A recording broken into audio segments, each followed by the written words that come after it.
네, God bless you. 하나님 사랑합니다. 주님 감사합니다. 성령님 환영합니다. 할렐루야. 지난 한 주 동안 성도들께서 배려해 주시고 또 기도해 주셔서 잘 쉬고 다녀왔습니다. 계속해서 저희 가정과 저희 어머니를 위해서 함께 기도해 주시면 감사하겠습니다. 오늘은 사사기 기드온에 관한 말씀을 좀 잠깐 나누려고 합니다.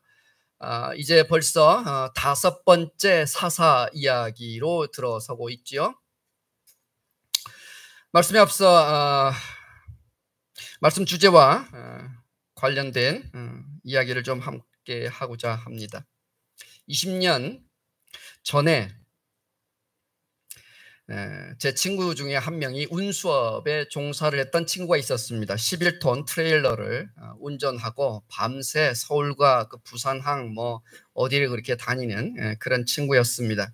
그런데 너무나 피곤이 쌓이고 겹겹이 쌓인 턱에 그만 고속도로에서 졸음운전을 하고 큰 사고가 나고 말았습니다. 1년 넘게 화상 치료를 수십 번을 하고 정형외과 또 성형외과 수술을 수차례를 반복하고 수년의 병원 생활을 주님의 은혜 가운데 잘 마치고 재활에 성공해서 일상생활로 복귀했던 친구가 있습니다.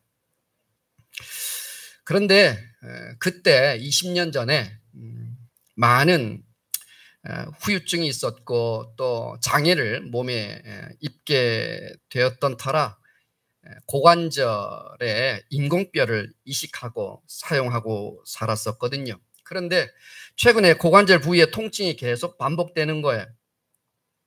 그래서 20년 만에 수술했던 병원을 다시 서울로 오게 되어서 주치의를 만났는데 골수염이 의심된다는 소견이 나왔습니다. 골수염은 골수암으로 진행되는 경우는 거의 없는데 골수암이 골수염으로 진행될 가능성이 있다는 의사의 진단하에 정밀검사가 필요하다 하였습니다. 정밀검사를 다시 예약하고 와서 정밀검사를 한 결과 대퇴골의 인공뼈가 이미 마모가 되어서 그 인공뼈를 다시 교체해야 된다라고 하는 첫 번째 진단이 나왔고, 두 번째 진단은 무엇이었는가 하니까 걱정했던 골수암은 아니었는데 문제는 교체해야 될 그 인공뼈 부위에 고름이 가득 차 있었던 것입니다. 그것이 골수염을 일으키는 원인이 되었다는 거예요. 인공뼈를 이식하기 위해서는 먼저 이 고름을 다 드러내고 깨끗하게 제거하는 수술이 1차 진행이 되어야 하고, 그리고서 그것이 성공하면 2차 다시 한번 전신마취 수술을 해야 한다는 진단이 내려졌습니다. 그래서 이 친구는 한 달 새 2번의 전신마취를 하는 큰 수술을 감행하게 되었습니다. 평상시 고열과 오한이 반복되는 몇 번의 전조 증상이 있었는데 그것을 무시했던 겁니다. 염증과 고름을 적시에 약물로 치료하면 되었는데 적당히 진통제를 먹으며 버티고 방치했던 것이 원인이었습니다. 죽을 뻔했고 마취에서 깨어나는 과정에 고통이 이만저만이 아니었다고 이야기합니다. 구토와 발열과 설사와 메스꺼움과 어지럼증을 이루 말할 수가 없어서 제가 전화를 하고 또 하고 전화를 해도 며칠 동안 전화 통화가 안 됐어요. 5일째 된 날 전화를 했더니 그때서야 비로소 정신을 깨고는 전화를 받더라고요. 그 친구는 참고로 말씀드리면 키가 186cm입니다. 사범, 태권도 사범 출신이에요. 그런데 한 달 새 2번의 전신 마취를 하고 수술을 하는 그 과정이 얼마나 힘들었던지 정말 죽을 뻔했다고 저한테 그렇게 이야기를 했더랬어요. 이 사실을 알고 제가 병원 신방을 갔었고 또 이 내용을 가지고 이 친구가 간절히 기도해달라고 요청이 와서 알게 되었고, 그리고 루디아 목장에 이 내용을 이야기하고 함께 계속해서 수술한 날부터 계속 중보 기도를 해왔거든요. 간신히 살아났습니다. 그래서 한 달 만에 퇴원을 하고 고향으로 다시 돌아갔습니다. 그래서 제가 어제 그저께 다시 올라오는 날 한번 다시 얼굴을 보고 그리고 기도해주고 그리고 올라왔습니다. 고름을 제대로 제거하지 않아도 이렇게 고생합니다. 감염된 세균이 혈관을 타고 들어가면 그것은 폐혈증이 됩니다. 폐혈증 환자의 치사율은 30에서 50%에 육박합니다. 심하면 절반은 죽는다는 것이죠. 또 그 감염된 세균이 뼈를 오염시키면 그것이 골수염이 됩니다. 제 친구의 경우가 바로 그런 경우였죠. 고름은 환부를 째고 그 뿌리까지 마르도록 깨끗하게 제거해야 합니다. 아프지만 그것만이 완벽한 치료법이거든요. 외과 수술을 감행해야 하는 것입니다. 영적인 질도 마찬가지입니다. 우리의 죄, 하나님 앞에 우리의 위선, 감추어진 우리의 불순종과 불신, 이것들을 아무렇지도 않은 것 양, 대수롭지 않은 것 양 덮어두어서는 안 된다는 것입니다. 그러면 더 큰 질병을 만나게 됩니다. 이 정도는 괜찮겠지, 나만 아는 일인데 뭐 하면서 간단히 연고를 바르거나 밴드로 그냥 붙여서 눈에 보이지 않게 하면 되는 게 아닌 것이죠. 그 고름은 내 영혼을 점점 더 병들게 하고 삶 전체를 결국 무너뜨리게 할 겁니다. 이스라엘 자손이 그랬습니다. 그들은 자신들을 병들게 하는 우상 숭배를 철저하게 뿌리째 뽑고 제거해야만 했습니다. 우상을 쫓았던 그들의 생각과 그들의 삶의 모든 방식들을 하나님 앞에 철저하게 제거하고 그것을 다 불태우고 도려내고 완벽하게 드러내야만 했습니다. 그것들은 그들을 더 깊게 병들게 하는 영적인 고름이었기 때문입니다.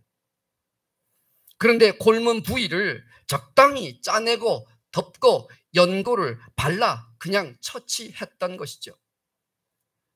지난번 드보라 사사 이야기를 할 때는 눈치꾼 신앙, 뭐뭐 척하는 그 신앙, 눈치 신앙에 대해서 제가 말씀을 드렸었는데, 오늘 기드온 사사 본문을 제가 묵상하면서 또 다른 한 가지를 묵상하게 된 것은 이스라엘 자손들은 왜 하나님 앞에 반복하여 죄를 짓고 행악한 자들이 되는가, 왜 그럴 수밖에 없었는가라는 것들을 다시 묵상하면서 이 내용을 제가 생각하게 되었던 것이에요. 깊은 뿌리 박고 있는 그 우상 숭배의 고름을 철저하게 드러내지 않았던 것이 그들의 원인이었습니다. 그런 측면에서 최근 안 된 이야기지만 제 친구의 병상 사례는 저에게 큰 묵상이 되었습니다. 기드온 사사를 읽다가 굉장히 독특한 점을 발견하게 됩니다. 미디안 군대의 노략과 약탈에 맞서서 기드온이 미디안을 상대하며 전쟁터에 나가야 되는 게 마땅한데, 굉장히 독특하게 사사기 7장 전쟁에 나아가는 그 전에 사사기 6장 한 장이 삽입되어 있습니다. 왜 그랬을까요? 무슨 영적인 의미가 있어서 하나님께서는 기드온 사사를 불러 놓으시고는 6장이라고 하는 장황한 절수를 고개에다 떡하니 삽입해 두었을까요? 말씀을 묵상하면서 기드온의 300용사 말씀을 준비하려고 머릿속에 생각은 그렇지, 기드온 300용사 항아리와 횃불을 들고 나아가서 미디안 군대를 하루아침에 휩쓸어 버렸던 그 영웅 같은 이야기를 해야지 하고 설교 준비를 머릿속에 하고서 시작을 한 것인데, 하나님께서는 멈추게 하셨습니다. 그리고 저에게 분명하게 먼저 너가 확인해야 될 것을 제 눈에 보게 하셨어요. 그것이 기드온의 그 이야기 오늘 6장입니다. 그래서 더 이상 넘어갈 수가 없었어요. 설교 원고를 써 내려가다가 지우고 또 지우고 뒷이야기는 다 삭제해버렸어요. 그래서 기드온 이야기는 다음 주에 계속됩니다. 시리즈로 어쩔 수 없어요. 오늘 하나님께서 우리에게 보게 하시는 이 이야기에 좀 집중해 보고자 합니다. 세상 말에 3세판이란 말이 있죠. 네. 가위바위보를 해도 3세판, 씨름을 해도 3세판에서 2승을 하는 사람이 승리하는 것으로 정하자. 예. 한두 번 이기는 것 가지고는 그건 너무나 우연의 일치일 수 있으니 최소한 3번은 싸워봐서 진짜 실력이 좋은 사람이 승리하는 것으로 하죠. 이게 3세판입니다. 하나님께서도 이걸 아셨나 봐요. 하나님도 3세판이 있었던 것 같아요. 사사들을 우리가 지금 읽고 있는데 온니엘 사사, 또 에훗 사사, 막대기를 갖고 싸웠던 삼갈 사사, 지난주는 드보라 사사에 관한 이야기를 했어요. 3번이 아니라 하나님은 4번에 걸쳐 기다리고 또 기다리고 또 참고 또 인내하셨어요. 그런데도 그들이 하나님의 마음과 하나님의 뜻으로 돌이켜 돌아오지 않는 것입니다. 4번의 기회를 주셨음에도 불구하고 그리하였던 것이죠. 그래서 그랬을까요? 오늘 하나님께서 5번째 사사 기드온을 떡하니 부르실 때는 앞선 4명의 사사들과 다른 사건, 다른 사명을 주십니다. 사실은 이스라엘 자손들은 당면한 문제가 너무 심각했습니다. 심희궁핍하여 너무나도 가난하여 먹을 양식이 없을 정도였습니다. 이를 일컬어 우리 어른들은 이런 보릿고개 시절을 뭐라 또 표현했었죠? 아시죠?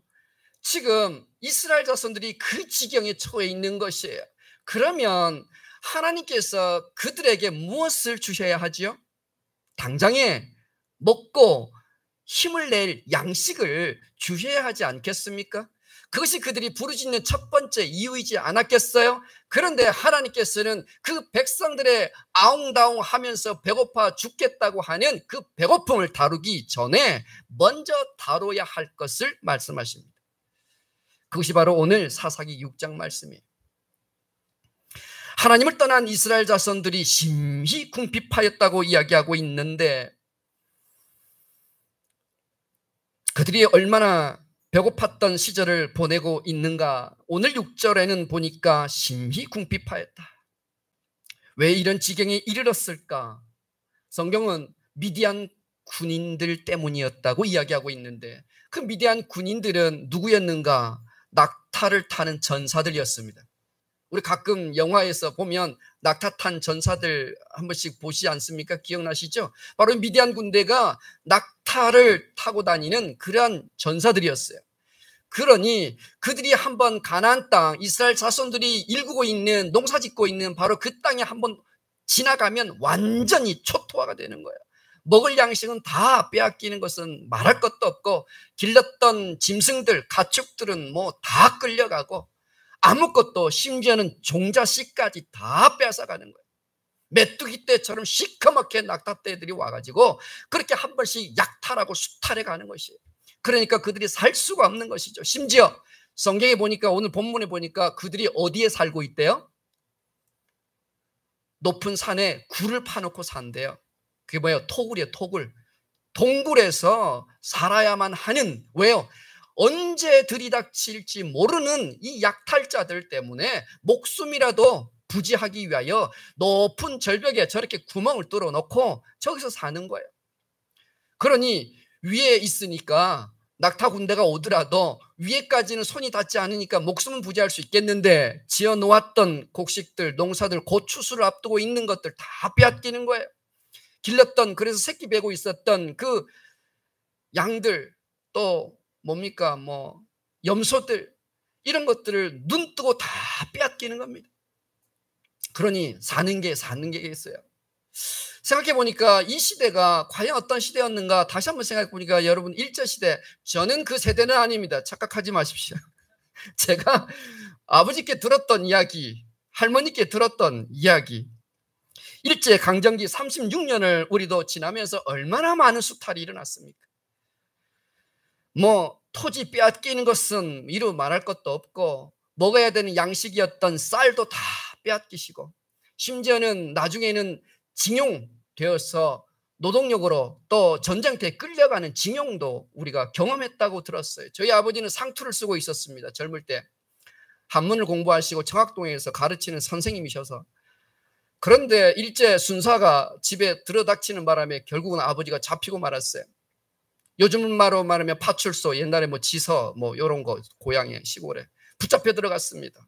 전쟁터에 이제 끌려가는 징용 용병으로 이제 끌려가는 거죠.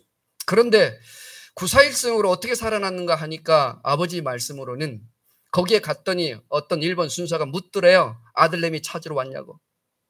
왜냐하면 아버지가 수염을 기르고 상투를 쓰고 있었거든요. 그때가 20대예요.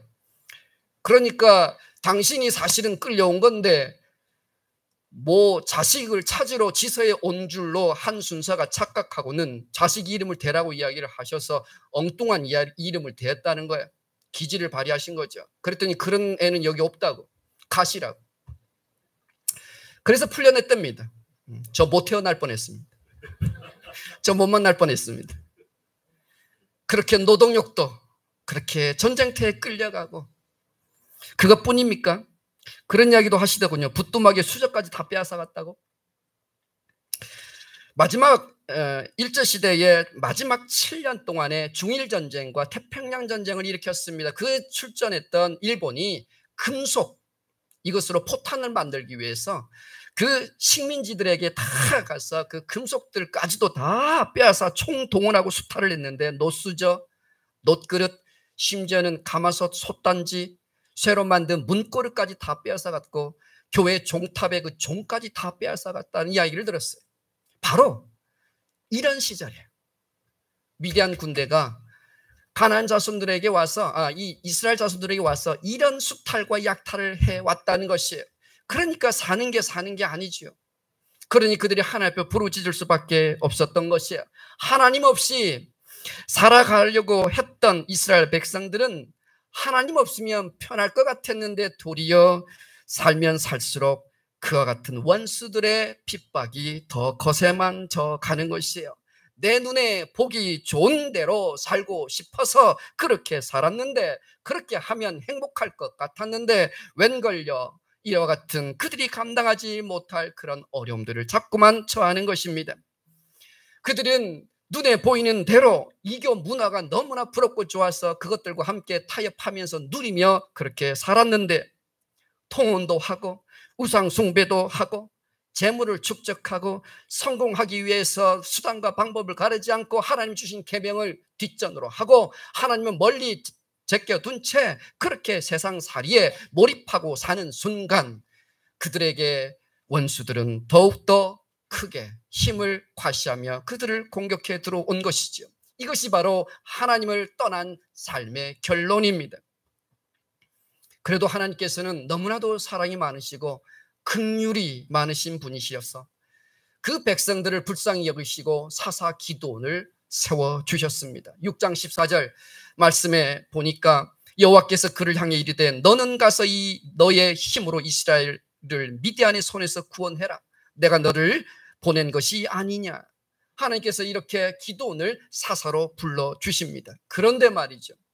하나님께서 기도원을 사사로 부르신 다음에 그 궁핍함과 어려움과 곤궁에 처해 있던 그들의 현실을 해결해 주시기 전에 하나님이 기도원에게 반드시 먼저 해야 할 일을 지명하십니다. 명령하세요. 그게 무엇인가? 성경에 가만히 들여다보니 우상의 제단을 헐라고 명령하십니다. 사사들을 세우는 과정과 형태가 다 비슷한데 그런데 기도원에게는 하나님께서 먼저 해야 할 사명을 따로 주시는데 그것은 바로 우상 숭배하는 것을 멈추게 하시며 그 우상의 제단을 허물어 버리는 것을 먼저 제시하셨다는 것이 오늘 우리가 성경 본문을 읽진 않았지만 사사기 6장 25절과 그 27절에 이런 말씀들이 있습니다. 네 아버지에게 있는 이 너는 기도원입니다. 기도원의 너의 그 아버지에게 있는 바알의 제단을 헐며 그 곁에 아세라의 상을 찍어버려라.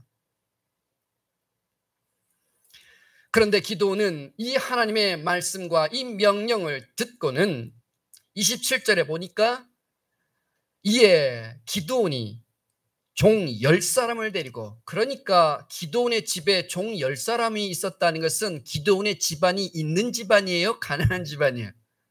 여러분 집안보다 있는 집안이에요. 부자예요. 그 종들 10사람을 데리고 여호와께서 하신 말씀대로 아버지의 집에 모셔 놓았던 바알의 그 제단을 허물어뜨리는데 언제 하는가 보니까 아버지의 가문과 성읍 사람들을 두려워함으로 이 일을 감히 낮에 행하지 못하고 언제 했다고요? 여러분이 좋아하시는 밤에. 퇴근하면 편하니까 밤에, 유튜브 보기 좋은 시간 밤에, 드라마 보기 좋은 시간 밤에 이 일을 했다는 것이, 기돈 아버지는 요아스입니다. 요아스. 그런데 이 요아스가 누구를 섬기고 있는 거예요? 그러고 보면 하나님을 섬기고 있는 것이 아니라 지금 바알을 섬기고 있는 것이에요. 너무 아이러니하죠? 너무 놀랍죠? 기드온과 그의 아버지 요아스는 므낫세 지파입니다. 우리가 배웠던 삼갈이라고 하는 그 사사는 이방 사람이었어요. 그런데 오늘 우리가 보고 있는 기드온과 그 아버지 요아스, 이 부자 관계는 므낫세 지파란 말이에요. 이방 지파가 아니에요. 12지파 중에 가장 강력한 힘을 과시하고 있었던 므낫세 지파예요. 그런데 하나님의 지파였던 므낫세 지파 집안에서 누구를 섬기고 있다고요? 바알을 섬기고 있다고요. 이거 너무나 놀라운 일이에요. 바알의 신앙을 수호하고 있었다는 것이에요. 그 아버지 밑에서 기드온이 영향을 받았을까요? 받지 않았을까요? 네, 받았던 것이 저는 분명하다고 봅니다. 우상의 문화의 영향을 당연히 받았을 것이에요. 아침마다 분향하는 것을 보았을 것이고, 또 마을 사람들이 와서 그 신전에 와가지고 제사 드리는 것을 보았고, 그도 함께 참여했을 것입니다.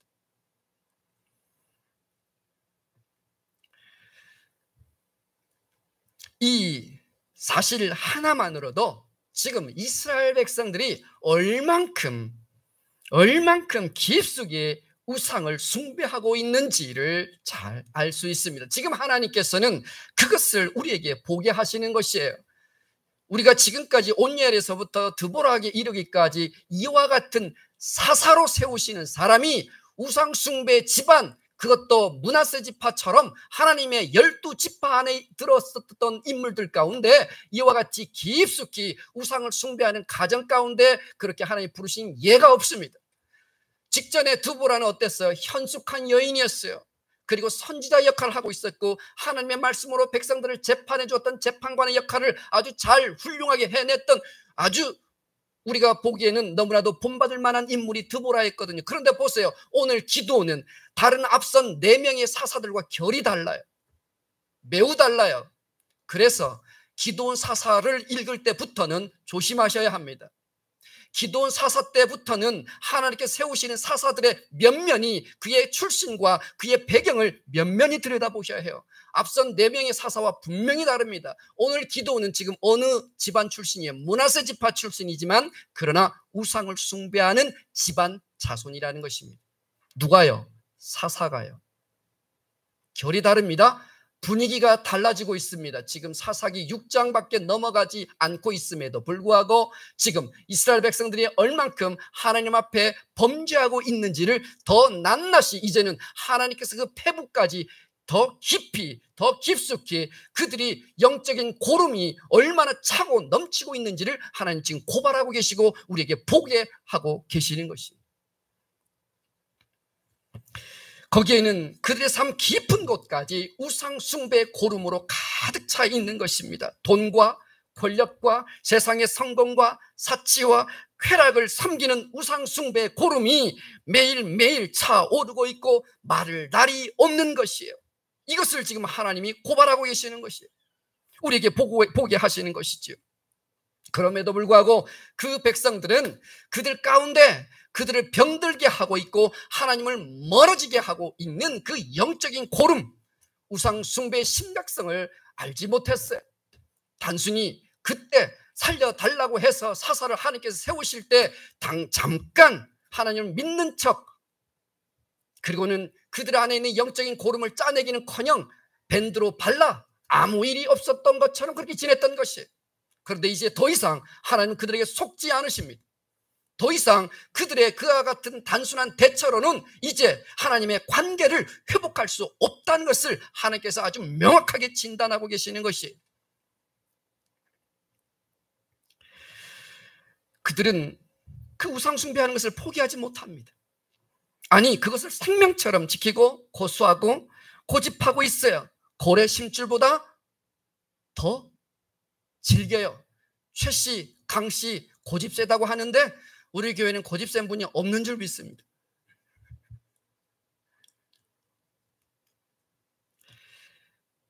이스라엘 백성들의 그 우상숭배 병이 얼마나 깊고 심각했는지 요아스 집안의 바알을 섬기고 있는 그 모습을 하나님 보여주시는 것이, 그리고는 평생 그 집안에서 살고 또 보고 자랐던 그 영향권 안에 있었던 기드온더러 하나님께서 이제 너희의 그 신상을 헐어버려라, 그 우상숭배하는 제단을 다 헐어버려라, 제거해버려라, 그것이 먼저이다라고 하나님께서 기드온을 세워서 먼저 그 사명을 주시는 것이에요. 얼마나 기드온이 두려웠겠어요. 평생 동안 우상숭배하면서 그것이 내가 섬겨야 될 신으로 여기며 살았을 텐데 그것들 다 헐어버려라니요. 이것은 내 존재의 모든 것들을 다 무너뜨리는 것이에요. 그것을 포기하라고 하나님 말씀하시는 거예요. 그걸 버리라고 말씀하시는 거예요. 그걸 멈추라고 말씀하시는 거예요. 이게 바로 기드온 사사의 부르심입니다.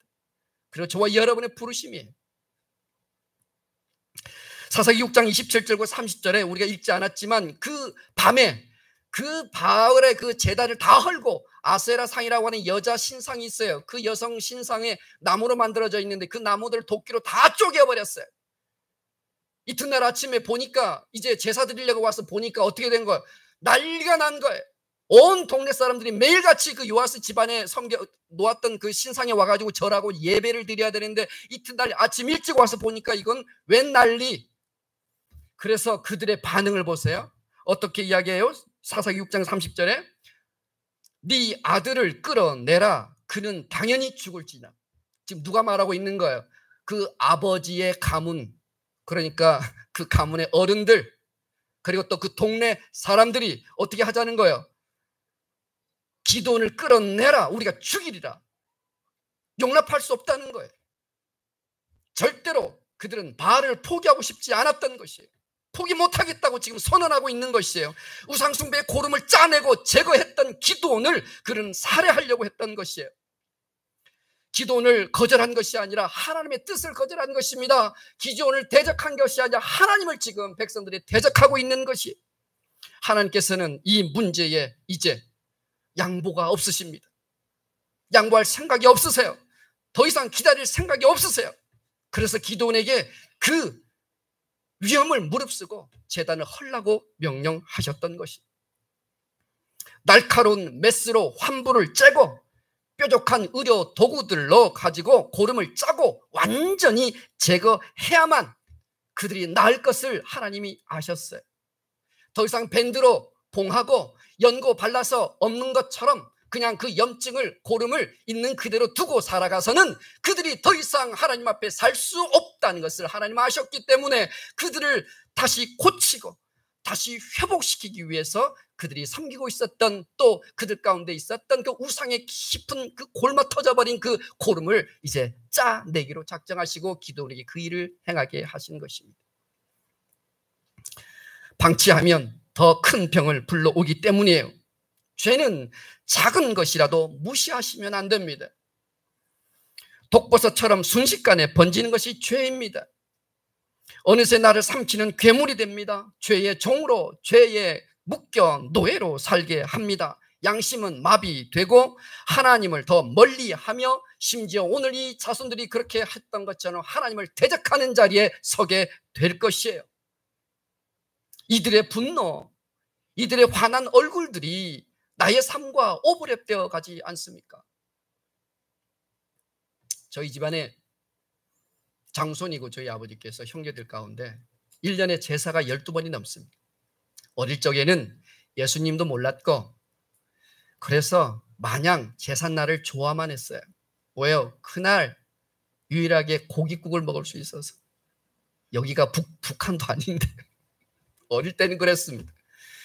계란 반찬에 생선까지 정말 이튿날 먹을 수 있는 뭐 반찬거리가 뭐 평상시에 비하면 정말 임금님도 부럽지 않았어요. 철없을 때에는 그 제사가 그렇게 좋았습니다. 왜 제사가 빨리 안 오나 했는데 우리 어머니는 왜 이렇게 제사가 빨리 오냐고 이야기를 하셨죠. 옆에서 전을 부치면서 제사상을 차리는 그 제물을 준비하는 것이 저는 얼마나 즐거웠는지 몰라요. 하나님께는 죄송한 일이지만 그때는 그랬습니다. 제가 신학교를 가고 이제 전도사가 되고 아이들이 이제 태어나서 큰애가 돌을 지났나 어쨌나 어릴 때 시골에 갔는데 이미 그때는 이제 제가 우상 숭배를 하지 않고 제사를 저는 이제 지내지 않기로 작정을 했었는데 이 제사의 문제를 아버지와 담판을 지어야 되겠다. 이렇게 우상을 숭배하고 제사를 지내는 집안을 이제 바꿔야 되겠다. 결단을 하고 한 달 동안 준비 기도를 했습니다. 성령께서 제게 주시는 감동이 있었어요. 그래서 시골에 이제 가게 되면 명절 때도 이튿날 명절날 아침에 상 차리시죠? 누구한테 차려요? 드시고 가시는 제가 모르겠지만 어쨌든 그때도 그날이었어요. 전날 저녁에 잠을 자는데 아내도 그때는 신혼이었고 큰애가 어릴 때였는데 이제 선전포고를 해야 되잖아요. 제가 아버지께 저 제사 안 지낼 겁니다. 제가 교회 지도자로서 떳떳하지 않고서야 제가 어떻게 그들에게 우상 숭배하지 말라는 말을 합니까? 그 말을 하려고 가슴에 품고 한 달을 기도하고 그날 내려갔습니다. 그리고 새벽에 아내를 깨웠어요. 짐 챙겨라. 우리 쫓겨날지 모르니까, 아니 쫓겨나는 것이 너무 당연하니까 우리 아버지에게 이 말씀을 하는 순간, 그러니까 놀래지 말고 짐 챙겨서 우리는 서울로 올라간다. 저는 밤새 잠 한숨을 못 자고 뒤척거리면서 밤을 꼴딱 샜습니다. 시골 분들 4시부터 일어나는 거 아시죠? 저는 그 전부터 깨어 있었지만, 그래서 아버지가 이제 인기척이 있을 때 제가 새벽에 아버지께 가서 말씀을 드렸습니다. 아버지, 저는 더 이상 제사상에 절하지 않습니다. 제가 교회 지도자인데 저는 그럴 수 없습니다. 그리고 이제 우리 자녀에게 부끄러운 아빠가 되고 싶지 않습니다. 아버지께서 아버지의 신념이 있는 것처럼 저도 이제 저가 가장으로서 그런 신념을 가지고 살아야 되지 않습니까? 아버지가 나가라고 하시면 나갈 것이고 족보에서 제 이름을 판다 하시면 팔 겁니다. 단단히 작정을 하고 아버지께 말씀을 드렸어요. 한 말 첫 마디, 제사 지내지 않겠습니다, 절하지 않습니다라고 하는 그 첫 마디가 나가자마자 아버지의 고함 소리가 당연히 나와야 되는데 조용한 겁니다. 그래서 다음 한마디를 더 합니다. 조용합니다. 다음 한마디를 또 합니다. 그래도 조용히 계시는 거예요. 제가 적응이 안 됐어요. 웬만한 같았으면 평상시 저희 아버지 목소리가 얼마나 큰지 이쪽 대문에서 말씀하면 저 회관 뒷까지 다 들리시거든요. 온 동네. 그런데 그날은 큰 소리를 한마디를 내지 않으시는 거죠, 저한테. 그래서 그날부로 저는 제사상에 절을 하지 않게 됐습니다.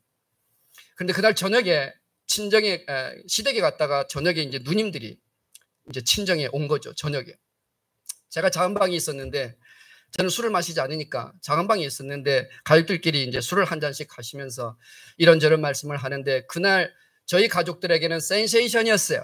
동훈이가 제사를 안 지낸다 그랬다고, 아버지한테 그것을 선전포고했다고 난리가 난 겁니다. 누님들이. 그날 저녁에 이제 뭐가 사단이 나도 이제 그날쯤에 뭔가 나겠다 생각하고 가족들이 다 모였는데, 저희 누님들이 그래서 동훈이가 그랬다면서요 아버지? 그러면서 이야기를 했는데 저희 아버지 그래, 동훈이가 언젠가는 나한테 그 말을 할 줄은 알았다. 나는 가를 예수님의 양자로 보냈다고 생각한다. 그러고 끝났어요. 로마서 8장에 우리가 양자의 영을 받았으니 아바 아버지라 부르짖느니라. 하나님의 말씀이고 약속의 말씀입니다. 우상 숭배를 버리는 것, 이거는 결단입니다. 희생입니다. 각오하셔야 합니다. 그것을 우리가 정리하지 않고는 한 걸음도 믿음의 온전한 발걸음을 내디딜 수는 없는 것입니다. 사랑하는 여러분, 여러분이 섬기고 있는 우상은 뭡니까? 현대인들에게 우상은 눈에 보이는 그런 형상이 아닙니다. 이 시대처럼 3,000년 전, 3,500년 전 기도원이 허물어뜨렸던 형상을 갖고 있는 그런 것이 우상이 아니라, 오늘 현대인들에게 우상은 무엇이에요? 내 마음을 빼앗고 내 사랑을 빼앗고 내 온갖 모든 관심을 빼앗는 것이 하나님이셔야 하는데, 하나님이 아닌 다른 어떤 것, 이것이 바로 우상입니다. 하나님보다 더 의지하고 더 사랑하고 하나님 향한 내 신앙보다 그 다른 것들을 지켜내려고 하는 그 어떤 것이 있다면, 내 시간 대부분을 장악하고 있는 그 어떤 것이 있다면, 내 지갑을 열게 하는 그 어떤 것이 하나님보다 다른 것이 있다면 그것이 우상이라는 거예요. 무엇이 우상입니까? 뭐니 뭐니 해도 돈 아닙니까? 돈. 여러분, 돈이 더 좋아요? 하나님이 더 좋아요? 대답해 보세요. 저한테 대답하지 마시고 하나님께 고백해 보세요. 돈 1,000억이 귀해요? 예수 믿고 천국 가는 게 귀해요? 하나님이 제일 무서워하는 게 뭔지 아세요? 하나님이 제일 얕보시는 것이 사단이고요, 하나님 제일 무서워하시는 게 돈입니다. 우리는 돈을 제일 사랑하는데 하나님은 돈을 제일 무서워하십니다. 왜요? 신자이든 비신자이든 그 마음을 가장 강력하게 빼앗는 것이 돈이기 때문에 그렇습니다. 자본주의 사회는 더 그렇지요. 돈만 있으면 얼마나 편합니까? 돈만 있으면 우리가 갖고 싶은 거 얼마나 다 가질 수 있습니까? 그런데요, 어느 순간 돈이 우리에게 유용한 삶의 도구가 아니라 돈이 내 마음을 빼앗기 시작합니다. 그래서 내가 돈을 쓰는 것 같은데 돈이 나를 쓰기 시작합니다. 내 삶을 돈이 좌우하기 시작합니다. 그것이 바로 돈의 노예요, 종이 되는 순간이죠. 골로새 3장 5절, 탐욕은 우상숭배라 말씀하고 있습니다. 돈을 경계하십시오. 돈을 벌지 말라는 뜻이 아니라 돈을 잘 사용하시는 청지기로 살아가셔야 합니다. 돈보다, 아니 하나님보다 돈이 더 좋아지는 순간 그것은 우상이 된다는 것을 명심하십시오. 멈추세요. 우선순위를 다시 정하셔야 하고 결단하셔야 합니다. 그 돈이 나를 구원하지 못하여 돈 있어도 하늘나라 못 갑니다. 돈 많은 부자들일수록 예수님을 구주로 영접하지 못합니다. 왜요? 돈이면 다 해결할 수 있다고 생각하기 때문에 돈의 힘을 믿는 것이에요. 주님을 믿는 게 아니라 돈의 힘을 믿는다고요.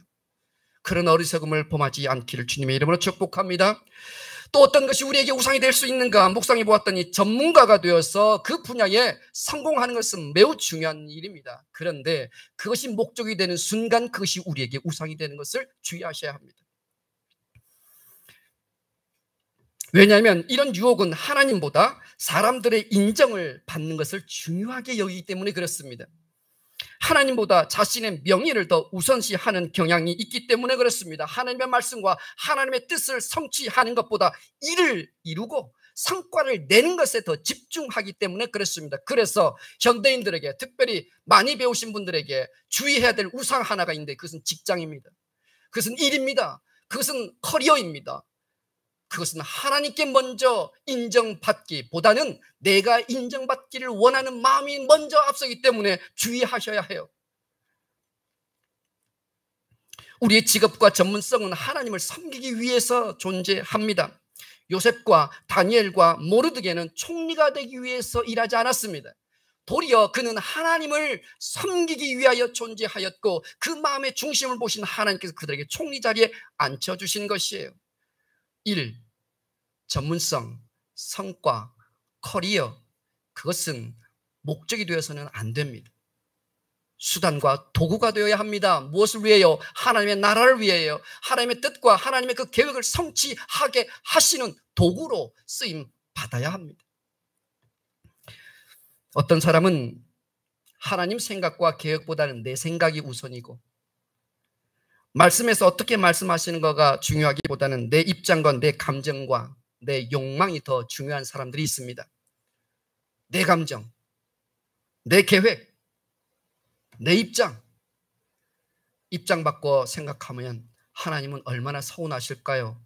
그 삶에 하나님은 어디 계시나요?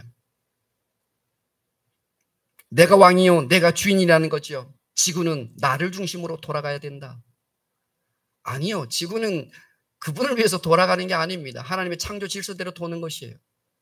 그런데 우리는 내가 내 삶의 주인 노릇, 왕 노릇하며 살려고 하죠. 자기 자신이 우상인 것입니다. 주의하셔야 합니다. 마지막으로 드리고 싶은 말씀은 하나님과의 관계보다 사람들과의 성공적인 관계를 유지하려는 것도 우리에게 우상이 될 수 있습니다. 사울은 하나님보다 그의 부하들의 시선과 평가를 더 의식했고 또 그것을 더 중요하게 여겼습니다. 하나님과의 관계보다 사람과의 성공적인 인간관계를 더 중요하게 여겼다는 것입니다. 무엇이 더 중요합니까? 무엇이 중요한디? 네? 사람과의 관계가 중요합니까? 하나님과의 관계가 더 중요합니까? 이 정도는 괜찮을 거야. 아무도 모를 테니까, 아무도 안 봤으니까 설마 이것까지 하나님이 아실까? 이 정도쯤은 하나님께서도 이해하실 거야. 나만 하는 게 아니고 누구나 다 하고 있는 것인데 딱 이번만, 한 번만, 올해만 이건 이거고 신앙은 신앙이고. 혹 여러분 안에 이런 생각 있으십니까? 사랑하는 여러분, 우상은 대충대충 다루어서는 안 됩니다. 그것은 우리를 깊이 병들게 하고 있는 고름이기 때문에 그렇습니다. 그 고름은 환부를 째고 짜고 제거하고 뿌리째 뽑아 깨끗하게 해야만 우리가 살 수 있습니다. 우상 숭배가 바로 그와 같은 것입니다. 내 안에 우리 하나님께서 나에게 바라보게 하시는 우상은 무엇이었는지 다시 한번 생각해 보시고 성찰해 보십시오. 우상의 고름을 짜내야 새 살이 돋고 우리의 건강이 회복되는 것입니다. 기도는 바로 자기 자신과 먼저 싸워야 했어요. 자기가 의지했던 그 우상을 먼저 제거해야만 했어요. 하나님이 바로 그것을 먼저 요구하셨기 때문에 그렇습니다. 여호와를 사랑하면서 다른 이를 동시에 사랑할 수는 없는 거예요. 이것은 나는 하나님도 사랑하고 우상도 사랑한다라는 말과 같거든요. 이것은 마치 난 당신을 사랑해. 그런데 저 여자도 사랑해. 라는 말도 안 되는 표현과 같은 거예요. 어떻게 그 사랑이 이 여자도 사랑하고 저 여자도 사랑한다고 말할 수 있겠어요?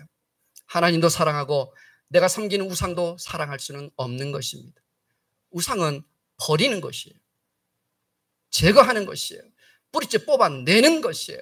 그래야만 우리 안에 새 살이 돋고 성령께서 주시는 말씀을 따라 살아낼 수 있는 것이고 우리의 믿음의 여정이 거룩한 여정으로 순결한 그리스도의 신부로 이 땅 가운데 옳은 행실을 하며 살아갈 수 있게 되는 것입니다. 저와 여러분은 부디 내 안에 있는 모든 우상의 찌꺼기까지도 그 흔적까지도 그 제단의 터까지도 다 헐어버리고 다 제거하고 다 불태워서 하나님께서 나의 가운데 임재하시고 나를 주도하시고 나를 이끌어 가시는 믿음의 삶, 믿음의 사사의 삶 살아낼 수 있는 은혜 가운데 사시기를 예수님의 이름으로 축복합니다. 함께 우리 결단 찬송할까요? 제가 다 모르지만 아시는 분 찬양해 주시고요. 함께 우리